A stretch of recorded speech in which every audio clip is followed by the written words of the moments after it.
Hello, everybody. Good afternoon. Thank you for coming. My name is Evan Broder. I'm the president of the medical class of 2017. I'm a student here at the Birmingham campus. I have the honor today to introduce Dr. Selwyn Vickers, the James C. Lee Jr. Endowed Chair, Senior Vice President for Medicine, and the Dean of the UAB School of Medicine, for his second State of the School of Medicine address. It may not surprise you that my day-to-day life as a third-year medical student doesn't overlap very much with the day-to-day life of the Dean of the Medicine. However, whenever I have a chance to hear Dr. Vickers speak about our school and its future, I can't help but forget everything that's going on around me and get fired up about our school and its future.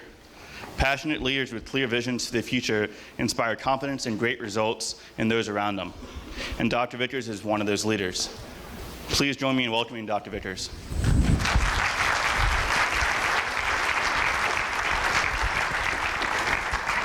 Thanks, Evan. Thank you very much. Thank you all for coming, and those of you who want to come down, you're welcome to come down further if you would like. It's a great opportunity for me to have the second chance to sort of review the current status of our school and hopefully build on the premise that UAB is the best place in America to be a student, a resident, and a faculty member, and a leader. Thank you all for the opportunity, and if you're making your way in, please come on in. As we've done before, let's take a moment to recognize those who are part of the UAB family who are no longer with us. This year, Donald McAllister, John Gould, who was a professor of orthopedics, Donald, who was a member of the program in Huntsville, and Mary Pat Hemstreet, who was a professor of pediatrics, are no longer with us. If you would join me in taking a moment of silence to recognize their contributions here at UAB.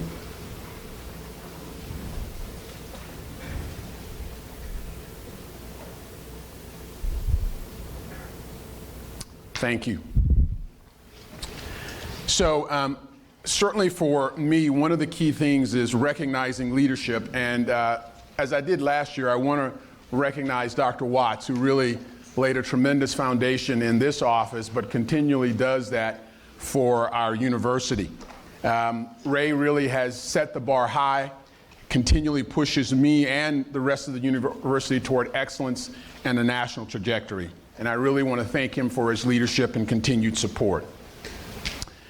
This picture probably is equally, if not more important. I've said before, if leaders can't work together, an institution suffers. I've really enjoyed the privilege of working with Jim Bonner and Will Fernanny. Their partnership has been immense, and all that I talk about today, I think they rightfully own what successes that we've accomplished because they've supported both in front and behind the scenes. So I'm very thankful for this joint operating leadership team and their support throughout the year. So UAB Medicine, it is that mixture of outstanding opportunities for education, clinical care, and research. If we were to take a snapshot of who we are today, we're nearly 800 medical students, over 980 residents, 1,000 patients in our hospital, 2,800 appointments at the Kirkland Clinic, and we occupy nearly 2 million square feet of space in the School of Medicine. A daunting set of numbers, but this is a snapshot of our world today. We're growing. We're almost 1,400 faculty. We added 140 this year alone. And we've recruited both from outside within in, and you'll hear me speak more directly about these leaders. Dr. Benvenisti, who is our chair of our Cell Development and Integrated Biology Department, now has taken on the role of a senior associate dean in the school. Dr. Chin, who we recruited after 15 years in Wisconsin to get him to the real part of America. Dr. Hosley, who had been a fixture in medical education, now takes on a senior leadership role as a senior associate dean. Dr. Robin Lawrence, we kept the better half of that team. And we retained Robin here as an associate dean as Kevin went on to be chair at Columbia. And then Mike Sack, who's been an instrumental leader across the globe for AIDS, takes a more significant senior role as associate dean.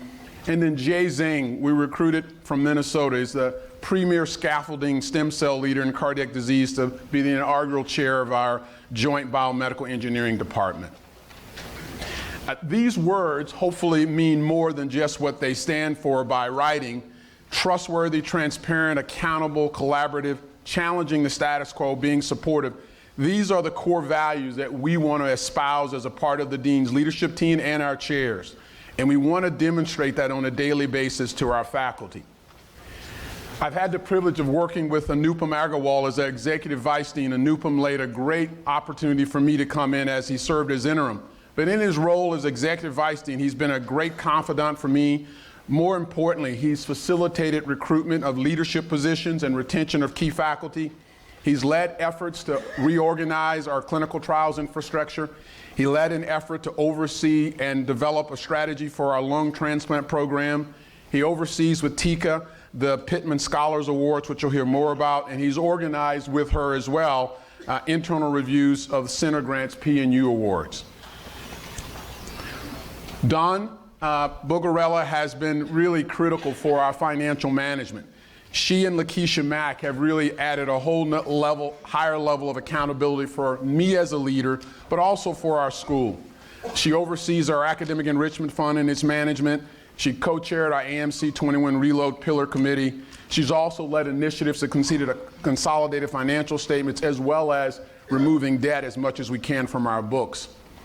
Craig, I mentioned, has been a real factor in growing our educational program, particularly emphasizing service learning. Under his recent leadership, we've now grown to create true, robust learning communities. We've also made rapid changes in our first-year curriculum, and we, for the first time, as you'll see, we've recruited a class that reflects the trend that's been going on in medical schools across the country. We have 103 women and only 91 men in the admitted class. And that's a good thing. You guys should really clap to that.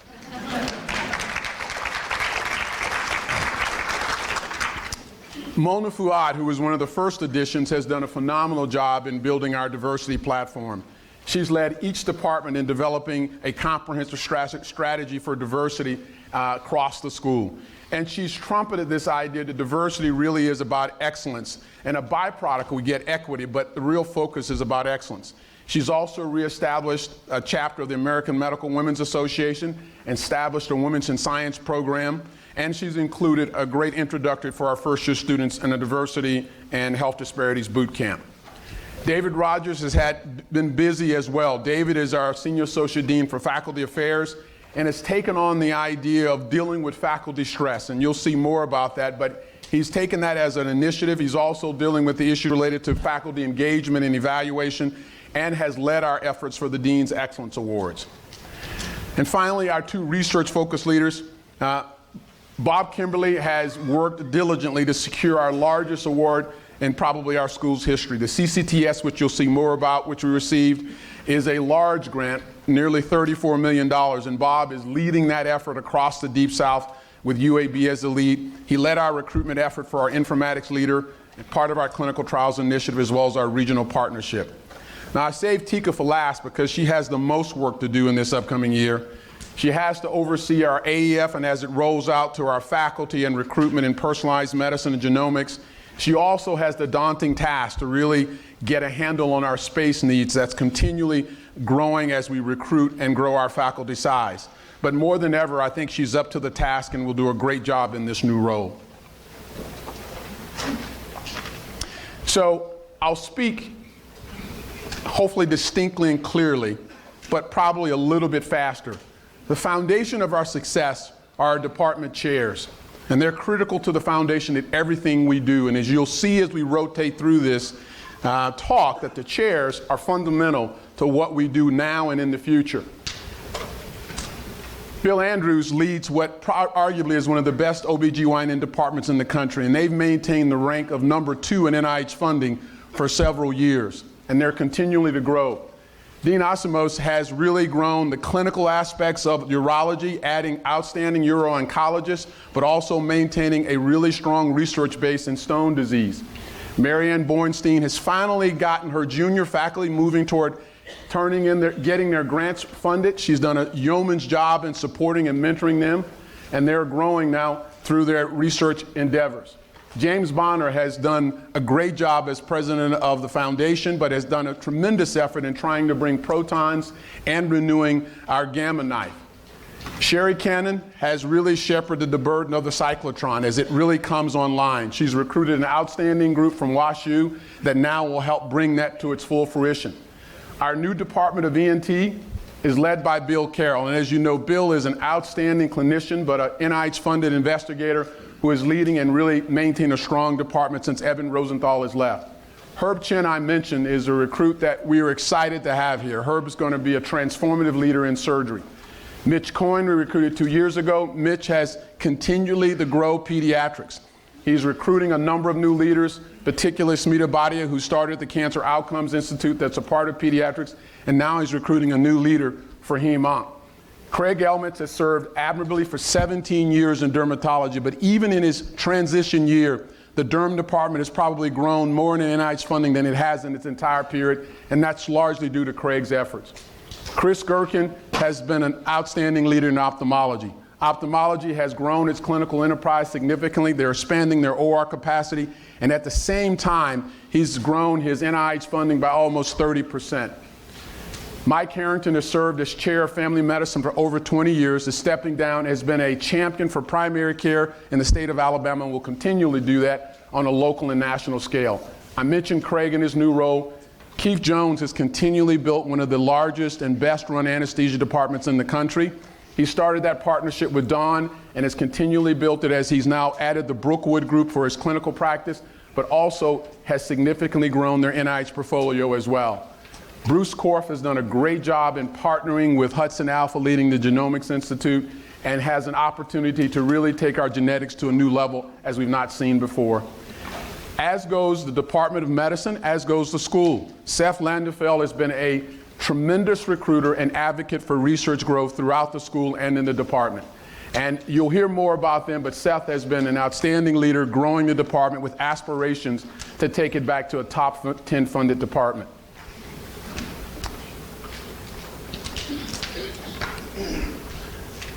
This slide mishap is to give myself a break.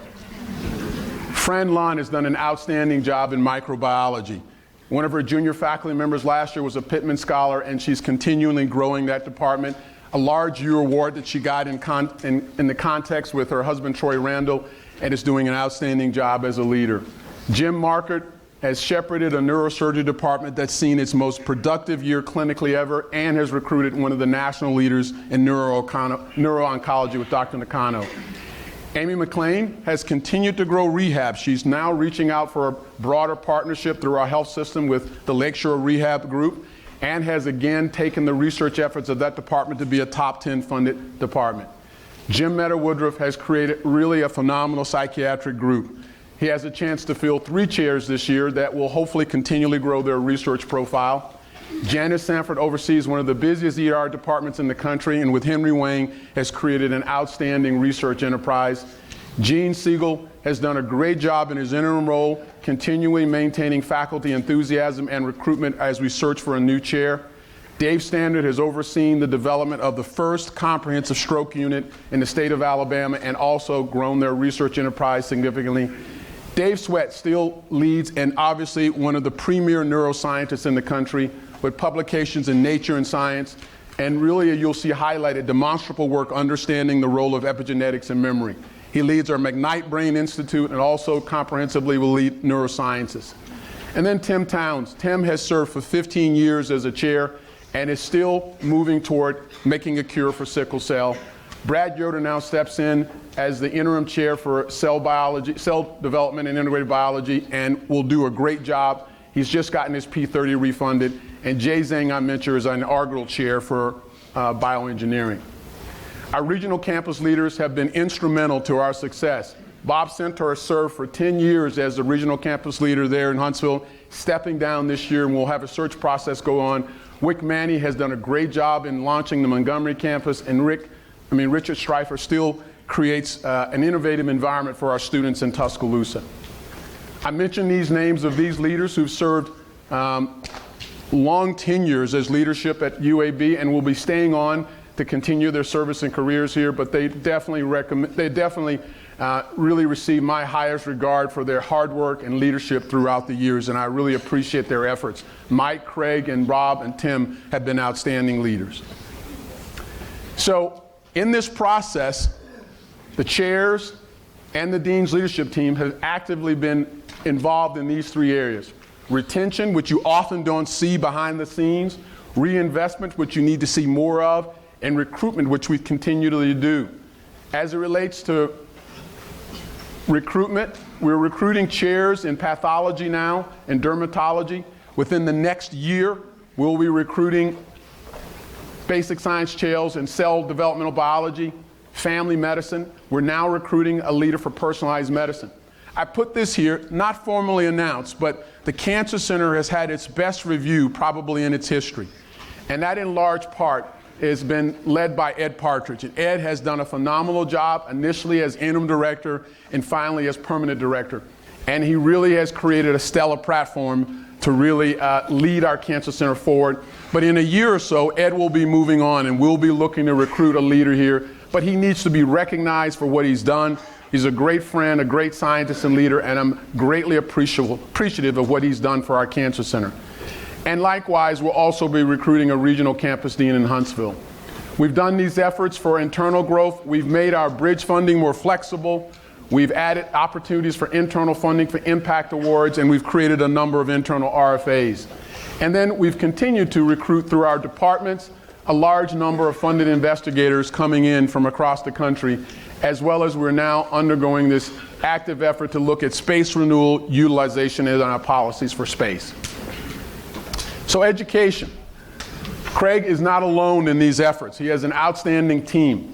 Kevin Leon is the new Associate Dean for Undergraduate Medical Education. James Banyos, Carolina Rada, and Nick Van Wagner have all joined Craig this year to build an outstanding program and opportunity. And Majid Zazafund, although his picture not here, has been a great addition to build the international education program, which is a part of the growing effort in this department. We're still a very competitive school. Nearly 4,000 applicants a year. We'll interview about 10% of those. We've interviewed 284, 103 women, 91 men, as I mentioned, of this entering class. And that's a great opportunity for our diversity, but also to grow women in medicine. But we continually are an attractive place for students, and not only in Alabama, but from across the country. Nathan Smith has served as a leader in this role for over 15 years, and it really has done an admirable job. Carolina Rada, as I mentioned, is overseeing our service learning programs.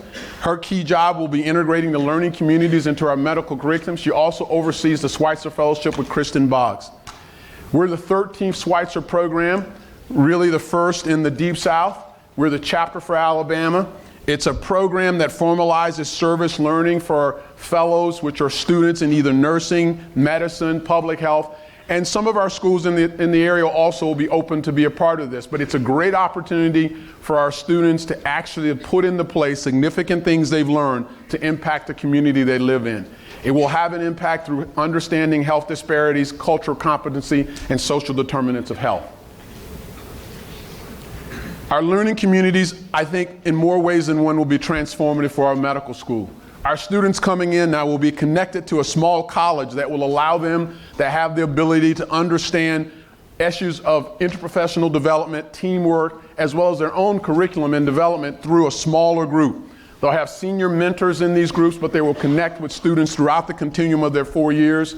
And this will give homes for them to actually link and develop in a way that they haven't had before. We've also given ourselves opportunities to have these communities named. The Hersink family from Dothan is the first family to donate significant dollars to name a learning community. They have a number of students in their family who've gone to UAB and who are in school, but it's also a chance for our alumni to give back. We've named communities after some of the leaders around this wall. The Harrison community, the Kirkland community have already been identified. But this will be a great advent, and it's a trend in probably half of the medical schools across the country. Our MSTP program, led by Robin Lorenz, continues to be outstanding. Our 5-year NIH MSTP program was renewed. We've added an additional slot, At least 5 of our members of this program hold national leadership positions, as well as they've also had outreach efforts in the Birmingham area. You can see that they've been productive with the manuscripts they've published, the first author publications, and the significant impact factor that they've achieved. Well, our regional campuses continually are a significant part of the process of training our students, since half of our students are trained outside of UAB in Birmingham to the campuses in Tuscaloosa, Huntsville, and Montgomery. The campus in Huntsville is undergoing a change. It's been a campus and a place for training for over 40 years. We're now seeking a new leader. We have a level of partnership with our hospital that I think is unprecedented and hopefully will garner a significant number of outside interest, and we will have a new leader to succeed Dr. Centaur. The Montgomery program is launched with a significant amount of fanfare. All of their students in the 3rd year passed their shelf exams. They now have a number of them pursuing their residencies in the broad landscape of clinical care, medicine, as well as surgery and GYN. They've gotten a substantial number of residency interviews. They've also had a significant amount of outreach, as you can see, either regarding AIDS in the Black Belt with an FQH healthcare center in Marion, also working with the Doc and the Bus in Selma, Alabama, as well as Hispanic patients in Montgomery. And then the Tuscaloosa community has started a longitudinal integrated curriculum. And this is a process where students engage with a mentor over the landscape of taking care of a patient throughout the course of their illness, as it involves both surgery and medical intervention. It allows for closer relationship with the teacher and the patient, and seems to have actually a higher satisfaction. So they started with 2 students. They'll add 7 this year and hopefully launch this in a more significant way in the in the Tuscaloosa campus. They've also started an elective course in culinary medicine, largely not just to teach the students how to cook, but also to impact their patients on weight control and dietary control as it relates to hypertension and diabetes and renal disease. I put this slide in to remind myself that we do have 4 regional campuses, but we also have an additional GME site in Selma. And last year, I made a visit to Selma, and they reminded me not to forget them this year. Selma has been a long-standing place for family medicine training, and it has been a great opportunity for us to interact with them, as well as to have residents train and then to connect with both UAB and the Montgomery and Huntsville campuses. So, as it relates to education, 780 students in probably the most competitive match year we've seen. And as you can remember, we've added 2 medical schools in Alabama, both osteopathic, which puts, in the next several years, will put 300 new students into the match process. But we've added close to 7 to 8 new medical schools across the country, allopathic schools. That's also increased the pool of students in the match. And we have not increased the match residency slots. So we've increased the number of those entering. We haven't increased the number of those seeking number of places available. So a very difficult match year. We've done very well. 98% of our residents match. 161 students graduated. We have 984 residents here, and we've accepted 186 students into our program. So research. I'd like to make mention and thank Dick Marquez for the partnership we've had throughout the year.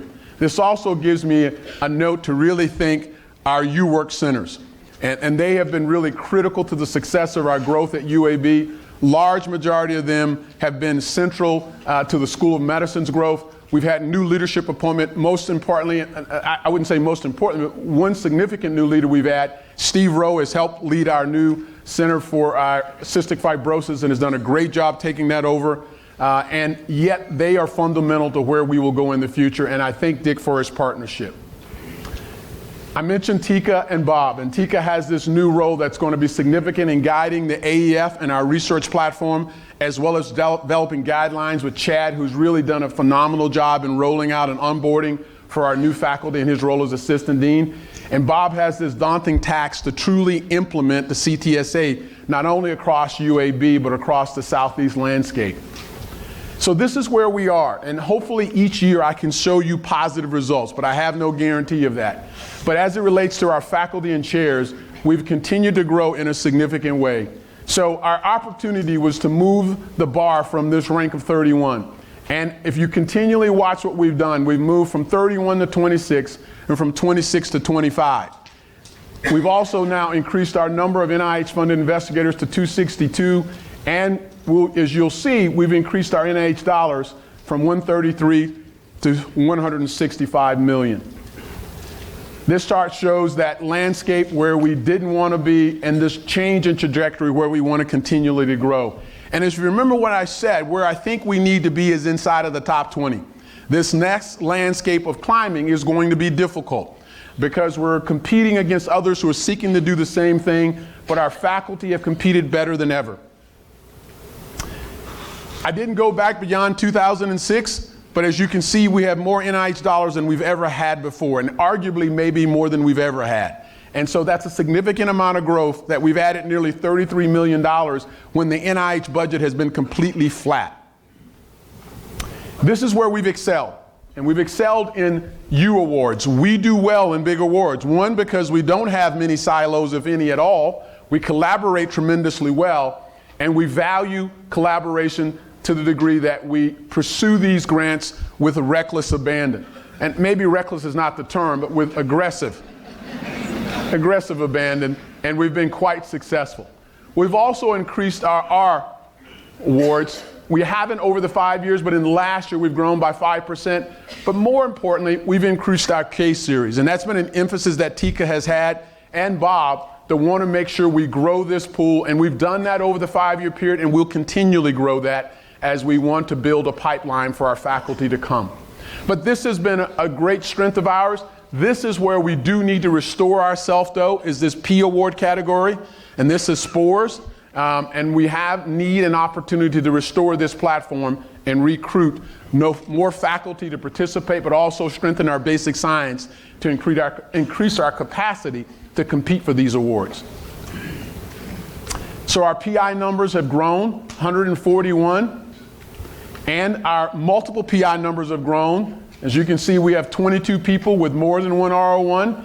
It's hard to sustain a school when the vast majority have one R01, and that's where our efforts you'll see to get individuals who have the capacity to add the second R01. And we have 7 individuals who have multiple R01s, that is 3 or more.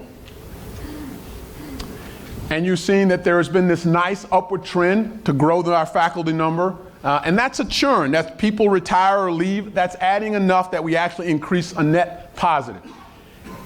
That churn I haven't demonstrated on here, but in order to actually grow each year, we lose about $100 million in grants each year.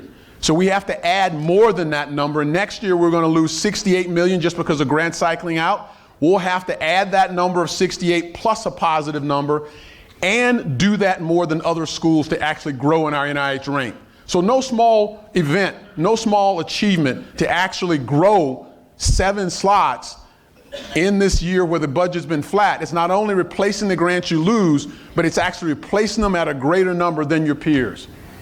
These are some of the departments that have done some notable things. So we've grown from 31 to 25, 32 million new dollars, 12 new funded investigators last year. And when we started, we had 1 department in the top 10. So I've talked about OBGYN, but you can add to that pathology, physical rehab medicine. CDIB is knocking on the door. And I'm sure Tika will kick him over the door with Brad when they, in the next year. Other departments that have notable growth that are central to our overall growth of the school: anesthesia from 29 to 13, dermatology from 23 to 15. Medicine adds the most dollars because they're the largest from 18 to 16. Neurology, 30 to 24, and ophthalmology, 34 to 26. All of our departments are making the effort to grow. These are the ones who've had the fortune in this year to achieve it, and we're really thankful for all of their efforts throughout the year. In summary, though, we've grown faster than 98% of the medical schools in the country. So the only 2 schools that have grown faster than UAB in the last 2 years have been Mount Sinai and Northwestern. Now, Mount Sinai has an endowment that's well over $200 million from Carl Icahn, and Northwestern is in the heart of Mountain Brook of Chicago, an unbelievably wealthy zip code. We don't have those funds and we don't have that endowment, but in spite of that, we've outgrown our peers. And if you look at our Southeast peers, both at Vanderbilt and Duke, as well as Emory, the growth has not been so prevalent there. And there may be multiple reasons for that, and that's not critical of them, but it does speak of the fortune of our departments and our faculty who've committed to make this change. So you all should be proud of what you've done. You should be proud of the department leadership you have and the work that's occurred at UAB to move us up. We'll continually do it, but I couldn't be more proud of the work that's accomplished by our faculty. We now are in the top 10 for NIH-funded public schools, which is a pretty elite group. Certainly the premier research-intensive public school in the Deep South, and we've always maintained that. But we clearly believe that trajectory may lead us to the top 5 for public schools. So a great amount of work done. And this is the era when we were last in the top 10. That's when we counted contracts. And that's about an additional $20 million, which we can't count now. So that effort really has been led by faculty who've really brought into the work that Ray and Anupam began before I got here. It's been carried on by the chairs, it's been carried on by the dean's office, and it's been executed by the faculty. I couldn't be more thankful and proud, and I'd ask you to give yourselves a big hand of applause.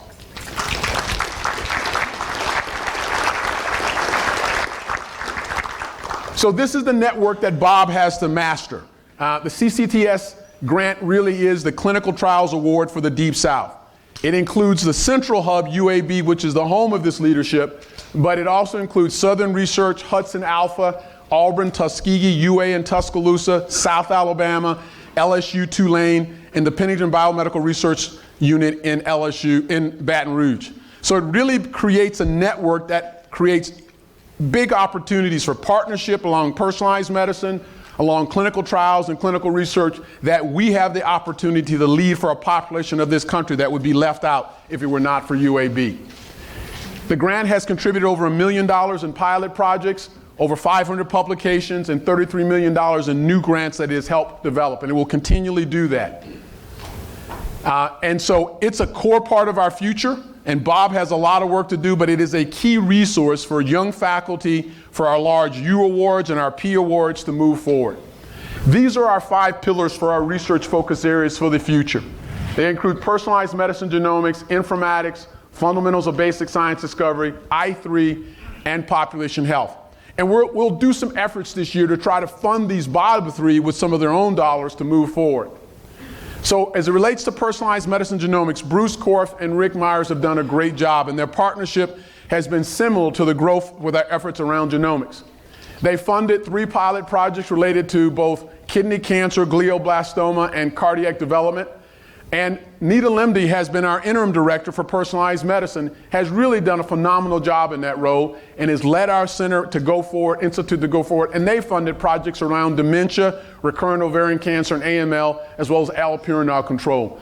We believe this will be the foundation for our future in a lot of areas of care, not only as we interview for a permanent leader, but as we move forward with our genomics program in partnership with Hudson Alpha. Now, the foundation of all of this work is really built around informatics, and Jim Cimino, in many ways, has been drinking out of a fire hydrant since he arrived in April. But Jim has provided foundational leadership for a number of our new grants that we're putting in. Many of the awards that we've done have required an informatics infrastructure and a reputation for leading, which Jim provides. He's actively recruiting his faculty team now. He has an associate director who has a preliminary offer he's accepted, and he's continually recruiting to add to the faculty platform, as well as harnessing the team here at UAB. He's also establishing a platform of education and research support across the span of informatics. Fundamentals of basic science discovered. You heard me mention David Sweat earlier, and David is really a seminal research leader in neurobiology. And this paper demonstrates that in work that he did with John Hablitz, looking at epigenetics of memory. Also in line with that is the work that Irshad Chaudhry has done over the span of his career here, looking at the role of estrogen in trauma and injury. That work has led to a new clinical trial, a $10 million grant that he and Mansour Salih will lead to implement here at UAB. I3 is highlighted by these 3 leaders, Michael Niederweiss, Dave Kimberlin, and Casey Weaver. All have had seminal publications relying inflammation, infection, and immunology. You can see the titles in the journals that they're in, but these publications represent the best of UAB in these areas that we've outlined as our priorities. And then finally, with population health and health disparities, we could have chosen a number of them because we have great centers that focus on that. But the 2 chosen related to the project in OBGYN led by Alan Teeter, one of the largest funded projects for pregnancy and hypertension, the CHAP project, as well as the paper published by Virginia Wadley on the trajectory of cognitive decline after stroke.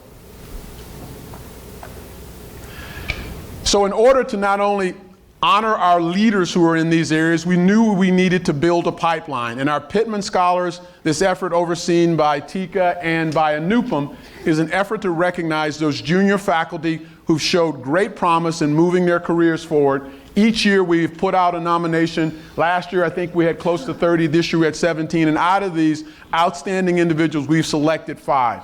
And for the first time we'll let you know who these 5 are for this year. So this year, Amy Willis Amara from neurology, Lufeng Zhou from medicine, Jeremy Day from neurobiology, Glenn Rowe from medicine, and Jamie Locke from surgery. They were outstanding applicants. Their CVs demonstrated not only the accomplishments that they had, but they really portend the future that would be bright for UAB and for them. And for that, they were selected as our second-year Pittman Scholars. Patient care. Now this is the foundation in many ways that in any way any institution legitimizes everything we do. And it's fundamental to securing our future, but also making sure that we maintain the great reputation we have as an academic medical center. Will Fernandes is the CEO of our health system and a part of the JL team, and Will arguably is one of the best CEOs in the country. Not just because he works here at UAB, but I think he's recognized for his innovative leadership. He's on the board of the AAMC, he's chair of the Council of Teaching Hospitals, and he's led the rapid growth that we've seen in our academic medical center, in our hospital, and the health system. He's partnered with Reed Jones, who's a phenomenal chief operating officer. Reed has been masterful in the contracts he's negotiated throughout a relationship with Blue Cross and Blue Shield, has a large job in helping oversee the efforts with Will. I mentioned Dawn. Dawn sits in that unique role of the medical school finance leader as well as the health system finance leader, but there's no one more capable of doing this, both from her acumen but also her strategic leadership skills. Loring Rue is our chief medical officer, and Loring has a daunting task of moving the needle in quality as we move from volume to value. He's created an admirable team of our medical officers and our medical directors who will partner with him to change the scope of quality in our hospital. Don Lilly leads our outreach efforts, and he's helping build a network that is going to be crucial for our new health system. And David Randall oversees strategic planning and business development. These facilities make up our health system. Arguably, Highlands and UAB are one hospital, Callahan High Foundation, the Baptist Medical System in Montgomery, which includes Prattville, Baptist East and Baptist South, and Medical West. The hospital leadership here, Anthony Patterson has done a phenomenal job. Our data for both outcomes is improving, but our financial performance with her support with Mary Beth Briscoe has been superb. Terry Poe has led the nursing effort, and we're fourth-time Magnet Hospital again. That's a tremendous honor, represents an outstanding nursing team throughout our hospital. And Joan Hicks, our Chief Information Officer, has the job of trying to make Cerner work practically for all of our faculty. That's a big task, but Joan is willing to take that on. This is our Health System Foundation leadership, our practice plan, which has really been foundational to the growth at UAB over the years, led by Jim Bonner. Patricia Pritchard is our Executive Vice President and has been crucial for the development and ongoing growth of the practice plan. Mike Heffman, our CFO. Marty Box oversees resources for the entire health system, not just HSF, and Charles Fry, our General Counsel. In this slide, we'll probably show the leadership of Callahan, which has had a tremendous resurgence in growth under the leadership of Brian Spayberry. Brian and Chris, who's now the CMO, Mary Altman, who's our Chief Nursing Officer, just hearing of their growth is tremendous. Both they're adding 8 new ORs, their volume has been outstanding, and their inpatient quality has been impressive. That work also is being supported by Rhett Grover and Jason Sadler. So the health system has got a number of things on their plate that Will is leading with his team. The RCOs you heard me speak about yesterday are really becoming a do-or-die decision. They're at critical points for both the state and the systems across the state to go forward, and UAB is in a position to lead based on some final decisions coming in the future. Funds flow has really been a unique opportunity for our departments to be stabilized and to align with the hospitals. And I would argue that many med schools across the country would like to have a funds flow model that allows these funds to be shared across departments. It's a process of evolution, of having it continually be refined, but it's a critical part of stability and financial growth for the departments. We're moving from volume to value. Foundations of the Future has been a process of creating efficiencies and more dollars for our growth. And you heard me mention there's a process of looking at how we create a new university health system and grow our overall footprint in the state of Alabama. This volume to value thing is real. In 2011, the vast majority of our dollars of how we got paid was how much we did, now how well we did it. That transition to moving to first process measures, then outcome measures is going to be a reality by 2018, where half of the Medicare payments we get will really be tied to quality outcomes. 90% in some way will be related to quality from the dollars we get from Medicare. So goes Medicare, so goes our commercial payers too. They will also be focused on quality outcomes and not volume alone. This is what we look like as a system in hospital. UAB Medicine, over 1 million outpatient visits. The hospital itself, which is outpatient surgeries, well over 200,000 with other outpatient efforts in the Women's and Children's Center, Infant Center, 48,000 inpatient discharges, 4,000 babies delivered, a census of over 1,000. So really one of the largest academic medical centers in the country, and an occupancy that rarely drops below 90%. The Comprehensive Transplant Institute has been one of our sort of formative efforts to really put both clinical research and education under one unit to make these more like service lines. The CTI still involves the chairs, eventually reports to the JOL, but really gives a unique opportunity for us to grow. And not on this slide, the CTI has done a yeoman's job of overseeing the growth and restoration of our lung transplant program, recently just hearing that we're back fully in compliance with CMS, and that leadership effort led by a lot of people, but our hospital leadership with Anthony Patterson, Bob Gaston, and all the other members and surgeons who are part of this group. Most importantly, we've also added a unique research arm. We have a $19 million contract to become the Xenotransplant Center for United Therapeutics in the country. This gives us the chance to be the first in humans for porcine kidneys with genetically engineered pigs. So we're excited about that. Herb's been able to recruit a new xenotransplant leader from Indiana who's done this effort on his own, but now has the support of United Therapeutics, who will be a great addition to the department.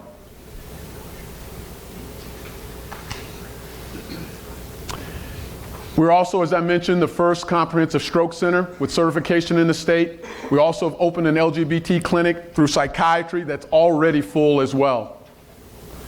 Our other partner for clinical care is Children's, which is central to our specialties in pediatrics and our Department of Pediatrics. Children's continues to grow robust clinically and financially. Over 600,000 outpatient visits, nearly 25,000 surgical cases, as well as a number of patient days and inpatient discharges. Mike Warren has been an excellent partner for us at the school and for the department. As we've met yesterday talking about our future, we look forward to working with Mike to continually grow Children's as a destination for great clinical care and for talented faculty. Pediatric surgery. That's been an area that Mike Chin has grown at Children's. They're the leading hospital in the country with well over 800 procedures that are usually done with a single incision. They're a part of the NISQIP program with 56 institutions, and they've been really instrumental in creating a multidisciplinary clinic to streamline care for complex babies and children. Pediatric concussion research is going on as well. You may have read about that in the paper. Jim Johnson with Candace Floyd and Herbert Say lead this effort. That's been a plague, obviously, for many kids in athletic events, and football in particular. There's some novel areas of intervention, either through the optometry group as well as through the work that Jim is doing, that hopefully can early diagnose concussion and eventually develop some opportunities for treatment. And then pediatric nephrology, the last area emphasized, has been transformative for dialysis for kids. David Ashkenazi has developed and really outfitted the Aquedex machine for kids under 12 in order for them to receive dialysis as adults do, but with a device that would actually work for them. So the Dean's Excellence Awards. These are the awards that recognize across the landscape of our school those individuals who really demonstrate the best that we think about UAB in their areas. And we highlight that for service, teaching, research, mentorship, and diversity. And if you make a trip over the FOT, you'll see them across the way. And we'll begin the process of renewing this next year. But these are individuals we're most proud of and their contributions at UAB for all the work they've done and what they do in representing each of these key areas for UAB. So what about our future as we wind this up? What does 2016 and beyond look like? And this is where AMC 21 and its reigniting and reloading really allows us to move forward. Our pillars have been around engagement, quality, finance, and acknowledgement of advancement of knowledge. And we want to be the preferred academic medical center, not just a trite term, but we want to be the place and a destination for top talent in the country, as well as the destination for patients from across the country who need care. So as it relates to engagement, we clearly want our students to understand that they're in a great place to train. We want them to sense that they are a priority to our faculty and that they're a priority to us as a process of educating them throughout the years. So we want them to engage in our peer education from the point of view of the GQ, the graduation questionnaire survey. We want them to fully embrace our learning communities as well and get a chance to grow and interact with mentors as well as peer mentors. And we want to make sure that we take a great handle and gain a great handle on all of our regional campuses as we've expanded to 4 now. We want to engage our staff. We give an opportunity for our administrators to have learning efforts throughout the season, throughout the year. We want a website for finance and HR. We want to continually share in the success that our institution at every level as we can. And we want to make sure we engage and understand the issues that affect our staff as well as our faculty. We want to make sure we oversee this issue and address the issues of stress that really are creating challenges for resiliency, but also creating issues of burnout. We want to make sure we create guidelines for annual performance evaluation as well as mentorship. These issues for faculty stress are real and they affect faculty across the country. And at UAB, we want to particularly try to address those issues that are pressing for getting grants, which are difficult in this time. We want to reduce the work demand physicians have with the EMR. We want to provide coaching for their growth, for our faculty to grow. And we want to improve access to childcare, which has been a clarion cry for many of our faculty as well as house staff. We want to reduce the issues related of engaging entry sites with logins and passwords. Our Board of Visitors have been an essential part of providing advice to our school. And we have some significant individuals. The goal of this group, they meet 3 times a year. They come to UAB both to understand next steps that we need to take in efforts for growth, activities that we need to engage to be a national leader, but also to contribute both with their knowledge and their philanthropy. Martine Rothblatt is really the architect behind the nearly $20 million gift that we have for xenotransplantation. Martine is the CEO of United Therapeutics. She's the founder of Sirius Radio, and 2 years ago was the highest paid female CEO in the country. And so we're really looking forward to their continued participation. John Martin just joined our board really as a real friend of UAB's. He's been a visitor here and been a part of our family before, but John is the CEO of Gilead. And Gilead, that small company that makes the drugs for hepatitis C, is a multi-billion-dollar enterprise in San Francisco. Ted Love and Gail Castle chair this. Both have ties to Alabama. Ted, the CEO of Global Blood Therapeutics, and Gail, who's now was the chair of microbiology, but is in the faculty at Harvard and a former vice president at Lilly. But I thank them for their efforts and their work here at UAB. Finally, as we look to quality and the final aspects of the AMC 21, Loring has a big challenge to move us forward, but he's done that well already. We were in the low 100s for quality and then 61 and moved to 44, and largely through his efforts of team building, but also setting new standards that we move forward with. They've reduced the outcomes for nearly 14 conditions, over 14 conditions, have saved dollars, and will continually move us forward with new efforts in the future. These are their goals: to reduce the incidence of DVT, reduction of catheter-associated UTIs, as well as central line-associated infections, make sure we're in compliance with new transfusion guidelines, reduce sepsis, as well as surgical site infections. These are the goals for reducing readmissions, which we're going to be dinged for in the Medicare payments, and you can see how this will roll out. But we'll now focus on not only length of stay, but also readmission, since we're going to be responsible for the full gamut of a patient's care for a 90-day period. Marty Haslam's done a great job with the chief of staff role, involved in this process of making sure physician engagement, physician health and development is a critical part to our success. Marty has embraced this in both a novel way of partnering with Loring and moving us forward in his office.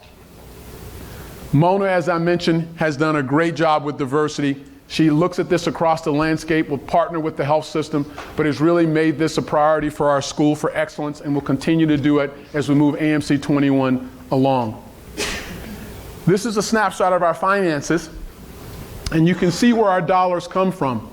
They largely come in part from our grants and our clinical enterprise.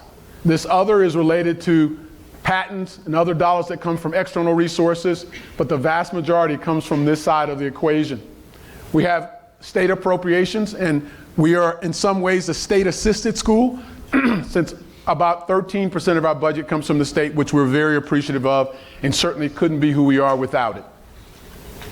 Then if you look at our uses of our dollars, they largely go back to our centers and regional campuses. Only 2% of this is on our regional infrastructure. I showed you the dean's team. The vast majority of the people in the dean's office have positions outside of the School of Medicine. So 75 to 80% in the dean's leadership team are part-time, they're not full-time. The AAMC did a study of our dean's office. We're still 15 to 20 FTEs smaller than most other medical schools our size. This here represents where our dollars go to. Obviously, space will probably need to increase that over the upcoming years, and then grant expenditures. This is the AEF, and you've heard about that. The Academic Enrichment Fund has been a foundational building block for our growth. This contribution from our faculty practice plan, our clinical enterprise and health system has been instrumental to our growth. We initially had these dollars from Viva at about 12 million. We had budgeted 20 million. The AEF goal is 55. And in the variable component based on performance, we had an additional 15 million this year. We clearly need to reach this goal of 55. Our contributions and our expenditures related to commitments exceed this $20 million. So the budgeted amount we'd love to see grow in order for us to really continue our efforts for growth. But we are highly beneficial and for the dollars that we've gotten through the AEF that allows us to compete and grow with our peers and attract and keep the best faculty. This is how the AEF has been used. Largely, and almost in all ways, it's for reinvestment. This is for recruitment and our faculty, so development of new centers and recruitment of new faculty. Chair departments, a large part of this has been recruiting our chairs. It's also for reinvesting in our faculty, and we use part of the dollars to pay staff for sharing in success, and it's also been retention of faculty. This is where we are for our financial campaign and growing philanthropy. Our goal is $1 billion. We're at about almost we're almost close to 700 million. We've clearly been aggressive in this growth, and we'll get to that billion, I'm pretty confident. Just so you understand, almost all of this money is already earmarked. It's not a discretionary dollar for me to grab onto, but people commit these dollars for passionate things that they care about and they're committed to. But we appreciate these dollars because they're going to be essential for our growth as well. So we've also established a physician sciences development office so that we can grow academic doctors from our pool of residents. We've incorporated medical student education in the broadest aspect of emphasizing it in our clinical curriculum as well as in the undergraduate medical education curriculum. We're developing and renovating our clinical skills centers with our standardized patients. And we've made significant investments in simulation, which is going to be a big part of our future as well. Global health has also been a part of our future for AMC 21. This too has been a great opportunity for us to demonstrate our growth. Mike Sag has obviously been a world leader for AIDS treatment. He's taken on the role of Associate Dean. He and Ruben Pillay, and Ruben in his efforts in a yeoman's task has taken on the Gates Grants Challenge application process. And we were successful in our first entry, 51 global applications, 5 from UAB. They had 3 awards, 2 of the awards went to UAB.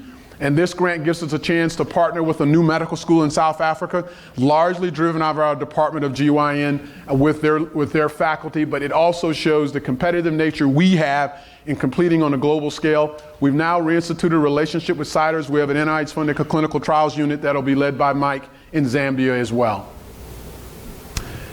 Our objectives for 2016 are really pretty straightforward. We need to deal with space, and you'll hear more about that. That will be crucial for both keeping our best faculty but recruiting new faculty. We need to stay financially strong. We need to execute on these pillars that I've talked about. We need to show commitment to addressing the issues that really bother our faculty, particularly the issue of stress. We've made efforts in making onboarding more realistic and available. And we need to continually make education a priority so that our students and our residents understand that that's our goal. So with that, you've sat through a lot. We have a few minutes for education. UAB Medicine and the School of Medicine is one of the brightest bulbs in America. Thank you all for being here.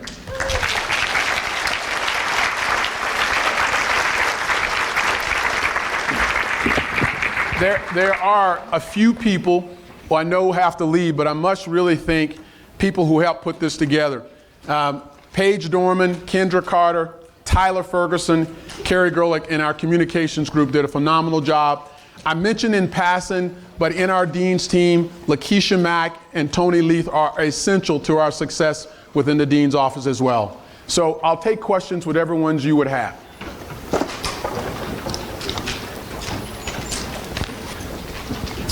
Seth. So, Birmingham's incredibly important to UAB. UAB is really important to Birmingham.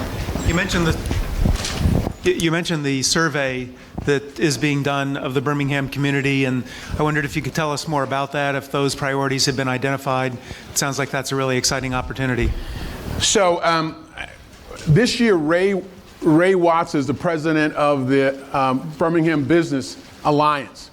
And I know that Ray has a purposeful commitment that Birmingham is going to be critically dependent on UAB to drive its future.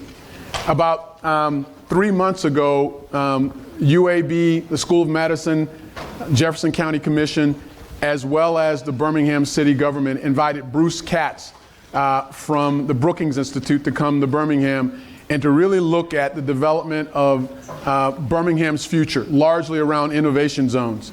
So I think that you'll hear a lot more coming up in the future about both issues that are major concerns for Birmingham as a city, but new opportunities for UAB to stimulate growth and be the hub of growth for Birmingham, Birmingham's future.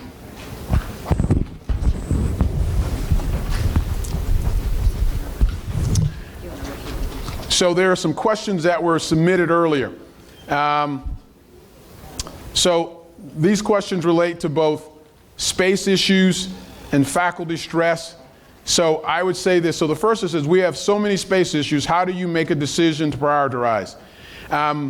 So one of the things it's hard to do to really make decisions about space until we have a full understanding of what our space needs are and our space capacity. And one of the things that TICA is doing is really pulling together with outside consultant our space actually capacity and its utilization to get the best handle on our space needs. Once we do that, I think we can make some issues regarding how we will prioritize it. I think fundamentally we're going to honor the commitments we've made towards space. We're going to ask people to really set a standard of how it's used because we need to understand what the national standards are for its use. But we can't do that completely until we fully understand how we're using it and how much we have. Another question is what next steps for faculty stress and ideas and when will this be implemented? The JOL got the report from David Rogers about the core issues for faculty stress. And I know for Will, Jim, and myself, what we've heard about childcare is an important thing, and I think Will's taken that on from the perspective of the health system, but also I know that Alicia Gross is leading an effort at the university. We will take a unique effort to look at the stress issues related to NIH funding for our faculty and related to space.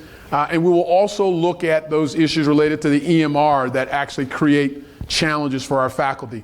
So I would argue probably before the end of the first quarter of this year that you should hear some information about our next steps for these areas. And then the final question that I had from previously submitted, who did we recruit from the AEF? So